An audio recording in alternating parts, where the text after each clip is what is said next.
হরে কৃষ্ণ। আমি এখন গীতা পড়ার চেষ্টা করছি। শ্লোক নম্বর 11।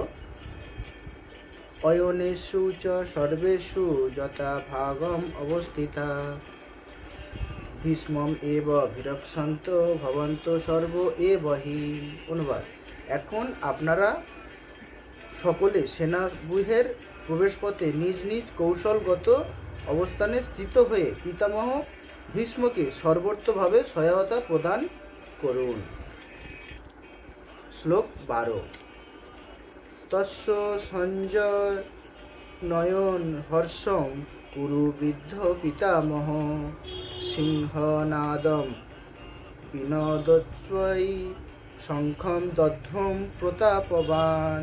অনুবাদ: তখন কুরুবংশের বৃদ্ধ পিতামহ ভীষ্ম দুর্যোধনের হর্ষ উৎপাদন করে সিংহের গর্জের মতো অতি উচ্চনাদে তার শঙ্খ বাজালেন।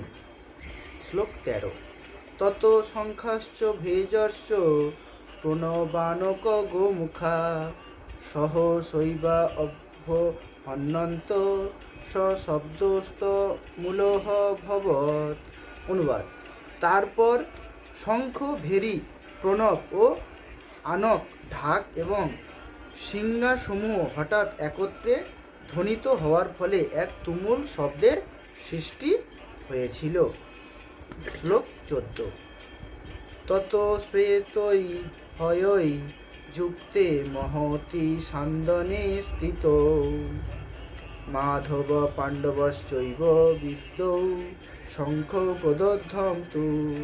অনুবাদ: অপরপক্ষে শ্বেত অশ্বচালিত এক দিব্যরথে স্থিত শ্রীকৃষ্ণ ও অর্জুন উভয়ে তাদের দিব্য শঙ্খ বাজালেন। শ্লোক 15। পাঞ্চজন্য ঋষিকেশ দেবদত্তম ধনঞ্জয় পৌণ্ড্রম দধ্বৌ মহাশঙ্খম ভীমকর্মা বিকোদর।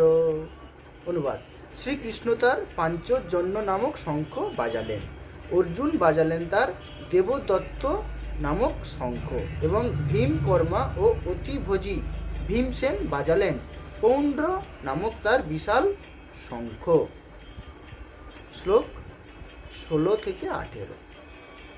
অনন্ত বিজয়ম রাজা কুন্তি পুত্র যুধিষ্ঠির নকুল সহদেবশ্চ সুঘোষমণি পুষ্পক কাশ্যপশ্চ পরমেশ্বাস শিখণ্ডী চ মহারথ ধৃষ্টদ্যুম্ন বিরাটশ্চ সাত্যকীশ্চ অপরাজিত দ্রুপদ দ্রৌপদেয়াশ্চ সর্বস্ব পৃথিবীপতে সৌভদ্রশ্চ মহাবাহু শঙ্খান দধ্বং পৃথক পৃথক।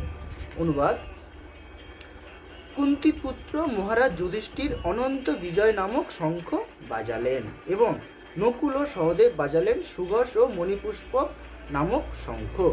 হে মহারাজ, তখন মহান ধনুর্ধর কাশীরাজ প্রবল যোদ্ধা শিখণ্ডী ধৃষ্টদ্যুম্ন বিরাট অপরাজেয় সাত্যকী দ্রৌপদ দ্রৌপদীর পুত্রগণ সুভদ্রার মহাবলবান পুত্র এবং অন্য সকলে তাদের নিজ নিজ শঙ্খ পৃথক পৃথকভাবে বাজালেন। সঘোষ ধার্তরাষ্ট্রাণম হৃদয়ানি বাদ্যারয়ৎ নভশ্চ পৃথিবীম চৈব তুমুলহ অনুনাদয়ন। অনুবাদ: বিভিন্ন শঙ্খ নিনাদের সেই শব্দ ছিল প্রচণ্ড, তা আকাশ ও পৃথিবীকে প্রকম্পিত করে ধৃতরাষ্ট্রের পুত্রদের হৃদয় বিদীর্ণ করেছিল। হরে কৃষ্ণ কৃষ্ণ কৃষ্ণ হরে হরে, হরে রাম রাম রাম হরে হরে।